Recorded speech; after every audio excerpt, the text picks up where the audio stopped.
গতকালকে আপনাদের বাংলাদেশের সময় 5টা আর দিল্লির সময় 4:30টার সময় রাজনাথ সিং এবং অজিত দোভাল গিয়েছিলেন প্রধানমন্ত্রী শেখ হাসিনার কাছে। গিয়ে তারা সাম্প্রতিক পরিস্থিতি ব্যাখ্যা করেছেন, যে পাহাড়ের কি অবস্থা, সেভেন সিস্টার থেকে শুরু করে আমাদের দক্ষিণ দিনাজপুরে আমাদের যে সৈন্য মোতায়েন হয়েছে সেটা কি জন্য হয়েছে তারও সমস্ত ব্যাখ্যা করেন তারা দুজনেই। অজিত দোভাল যে প্ল্যানটা গত 3 দিন আগে যে প্ল্যানটা ডিফেন্সের কাছ থেকে নিয়েছিলেন, সেই প্ল্যান একটা কপি তারা সঙ্গে নিয়ে গেছিলেন। নিয়ে গিয়ে কি সব আলোচনা হয়েছে সেটা আমরা জানতে পারবো না। প্রায় 20-25 মিনিটের একটা বৈঠক হয়েছে। বৈঠক হওয়ার পর তিনি জানিয়েছেন যে আমি যা বলি ভেবে চিনতে বলি, কারণ প্রসঙ্গটা উঠেছিল দেশে ফেরার ব্যাপারে। তো উনি যা বলেছেন যে আমার হিসেব তো অত সময় লাগবে না। তখন অজিত দোভাল হাসতে হাসতে জিজ্ঞেস করেন, আপনি কি করে বুঝছেন অত সময় লাগবে না? যে কার কি মুভমেন্ট হচ্ছে না হচ্ছে সবই তো আমি জানি, কি কৌশল ব্যবহার করা হচ্ছে সবই আমি জানি। তো এখানে সেগুলো 2-2 4 মেলানো আমার পক্ষে খুব একটা অসম্ভব নয়। আমি 15 বছর একটা দেশ চালিয়েছি, সমস্ত হিসেব নিকেশ করেই তো দেশটা চালিয়েছি। ছোট দেশ হতে পারে, আপনাদের 1/5 হতে পারে, 1/6 হতে পারে, কিন্তু তবু তো একটা দেশ, ইন্ডিপেন্ডেন্ট দেশ। তো আমি যাই হোক না কেন, আমি ডিসেম্বর বলেছিলাম অত সময় লাগবে না, তার আগেই আমি ফিরব। এবার আপনারা কি করবেন আপনারা দেখুন বলে পুরো অজিত দোভাল এবং রাজনাথ সিং এর ঘাড়ে ছেড়ে দিয়েছেন।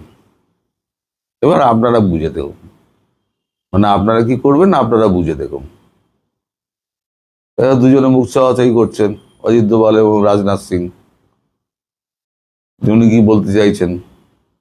অজিত দোভাল মুচকি হেসে বলেন, ঠিক আছে, আপনি টাইম টু টাইম খবর পেয়ে যাবেন। তারপরে তো এই মিটিং তো শেষ হয়। এখন এতক্ষণের মিটিং, তার তো ডিটেলস তো আমরা পাবো না, কোনোদিনই পাবো না। যেমন 11 তারিখে এই গতকালকে আপনাদের 11 জনের সঙ্গে, গতকালকে না আজকে বোধহয় 11 জন নেতার সঙ্গে ওনার টেলিফোনিক কথাবার্তা হয়েছে। সবাই এই কথাটাই বলেছেন, আমি যা বলি ভেবেচিন্তেই বলি এবং আমি সময়ের আগেই ফিরব। তোমরা মাঠ তৈরি করো, মাঠ তৈরি করো মানে আওয়ামী লীগকে পথে নামানোর ব্যবস্থা করো। কোথা দিয়ে ফিরবেন, কিভাবে ফিরবেন সে নিয়ে উনি কোনো কথা বলেননি। এদিকে আর একটা ব্যাপার উনি আলোচনা করেছেন যে পাহাড়ে তো এখন খুব খারাপ অবস্থা। আমিও খোঁজ নিয়ে দেখলাম, আজকে প্রায় 6টি এয়ার বোম্বিং হয়েছে মায়ানমার দ্বারা, এবং সেখানে 19 জন মারা গিয়েছেন আমরা আরাকান আর্মির, 19 জন। এখন তাদের দেহ পুরো উদ্ধার করা যায়নি, এত কাঁটা ঝোপ আছে এবং এত জঙ্গল, এত চড়াই উতরাই আছে, পাথরের রাস্তা, তার জন্য তাদের দেহ আনা হয়নি। তাদের দেহগুলো আনার ব্যবস্থা করা হচ্ছে। ওখানে প্রচুর বাংলাদেশি সৈন্য ওখানে মোতায়েন করা হয়েছে। এদিকে আবার একটা খবর পাওয়া যাচ্ছে যে রাঙামাটি অঞ্চলে কুড়িগ্রাম এবং লালমনিরহাট এসব অঞ্চলে বাংলাদেশ সেনাবাহিনী খুব টহল দিচ্ছে। সব খবর আমরা এই স্যাটেলাইট মারফত পাচ্ছি, কোথায় কি হচ্ছে না হচ্ছে, কত সেনা আছে না আছে তাও আমরা জানি, তারা কি অস্ত্র বহন করছে, তারা কি প্ল্যান করছে তাও আমরা জানি। কিন্তু সেগুলো বিষয় না। বিষয়টা যেটা হচ্ছে যে বুটস অন গ্রাউন্ডস হবেই, তার কারণ কি জানেন? তার কারণ হচ্ছে 71 সালে বুটস অন গ্রাউন্ডস না করলে পরে, তখন তো মিসাইল ফিসাইল ছিল না, শুধু কামান দেখে আপনার পাকিস্তান বাহিনীকে সরানো যেত না। আর আমি বলেছিলাম আমেরিকা হাত পুড়িয়েছে এই ইরানের হাত দিয়ে, কারণ যতক্ষণ না পর্যন্ত সৈন্য নামাবে ততক্ষণ পর্যন্ত, বুটস অন গ্রাউন্ড যতক্ষণ না হবে ততক্ষণ পর্যন্ত কোনো দেশ দখল করা যায় না, কোনো দেশ না। আজকে ইসরায়েল এতে সফল হচ্ছে কেন? গাজা তাদের সৈন্য হু হু করে ঢুকছে এবং দখল নিচ্ছে, তাই শুধু বোমা মেরে, মিসাইল মেরে, ওই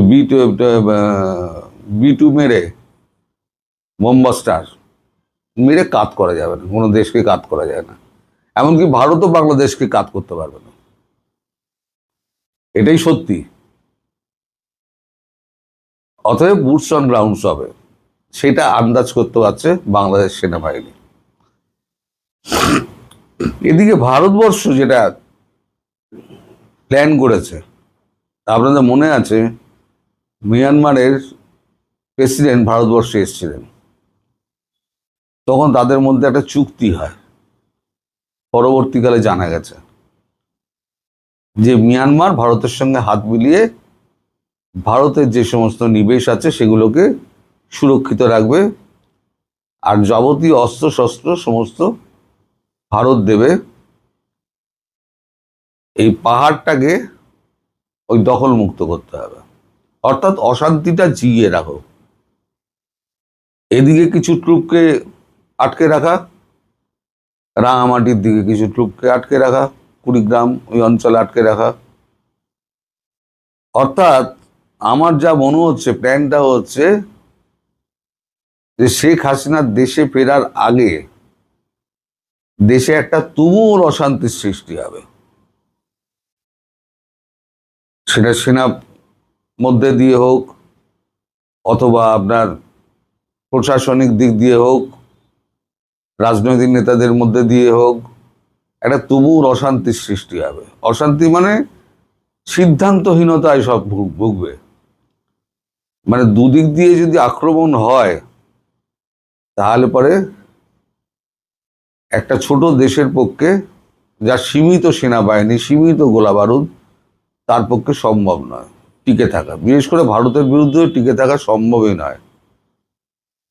আর ভারত যদি শুধু 7 সিস্টার দিয়ে ঢুকবে তা তো নয়, এই দক্ষিণাঞ্চলে যত আপনার বর্ডার আছে সেই সমস্ত বর্ডার দিয়ে ওরা ঢুকবে। তাহলে কত ভাগ করতে হবে? আপনাদের ওয়ার্কিং ফোর্স যা আছে 1,60,000, তাই কত ভাগ করতে হবে? কতগুলো ভাগে বিভক্ত করলে একটা করে ব্যাটালিয়নও হয়তো হবে না। যা সে তো পরের কথা। এখন শেখ হাসিনা যেটা বলেছেন, তিনি খুব ভেবেচিন্তে কথা বলেছেন, এবং তিনি যখন বলেছেন তিনি ডিসেম্বরের আগে তিনি ফিরবেন, এবং একটা ইঙ্গিত যেটা অজিত দোভালকে দিয়েছেন। অজিত দোভাল জিজ্ঞেস করেছেন আপনার কবে ফেরার প্ল্যান রয়েছে, আপনি তো বলছেন যে আমি না ভেবে চিনতে বলি না। তখন বলেছে আগস্ট মাসটা কেটে যাক, অর্থাৎ সেপ্টেম্বর মাস কিন্তু কেটে যাক এ কথা উনি বলেননি। উনি শুধু বলেছেন আগস্ট মাসটা কেটে যাক, তারপরে আমি ডেট ঠিক করে আমি জানাবো। সবার প্রথমে ভারত সরকারকে নিশ্চয়ই জানাবো। এর মধ্যে ভারত সরকার একটা ট্রাভেল ডকুমেন্ট দেওয়ার জন্য বাংলাদেশ হাই কমিশনের ওপরে চাপ সৃষ্টি হচ্ছে। বাংলাদেশ হাই কমিশনার বলেছে, আমি সরকারের সঙ্গে কথা বলবো, সরকারের সঙ্গে কথা বলে আমি ঠিক করব। শেখ হাসিনা সেটা শুনে বলেছেন, আমার ট্রাভেল ডকুমেন্ট দরকার নেই, আমার জনগণই আমার ট্রাভেল ডকুমেন্ট, তারাই আমায় বরণ করে নেবে। আমি দেশের প্রধানমন্ত্রী ছিলাম, আমি চলে এসেছি, আবার আমি ফিরব। দেশের প্রধানমন্ত্রী, আমার কূটনৈতিক পাসপোর্ট একটা সরকার জোর করে বাতিল করেছে, তার কি মূল্য আছে? জনগণ যদি আমার সহায় থাকে, যে জনগণের জন্য আমি ফিরছি, তারা যদি আমার সহায় থাকে, তাহলে সেই মানুষের কোনো ট্রাভেল ডকুমেন্টের প্রয়োজন হয় না। ফলে আপনারা আর বারবার অনুরোধ করবেন না, আমি ট্রাভেল ডকুমেন্ট ছাড়াই আমি ঢুকে যাব এবং দেখবো আমায় কি আটকায়। গুলি চালালে গুলি চালাবে, বুক পেতে দেবো, এবং তারপরে যা হবে সেটা বাংলাদেশ সহ্য করতে পারবে না।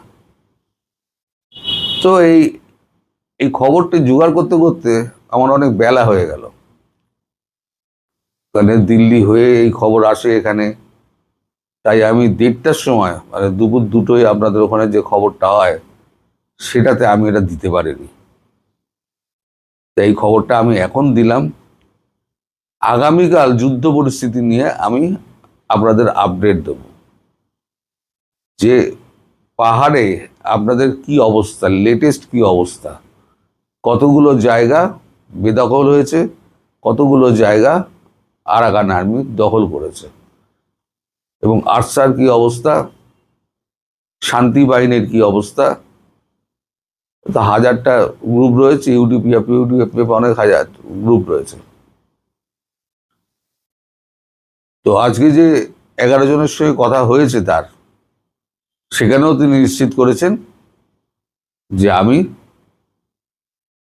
খুব তাড়াতাড়ি ফিরব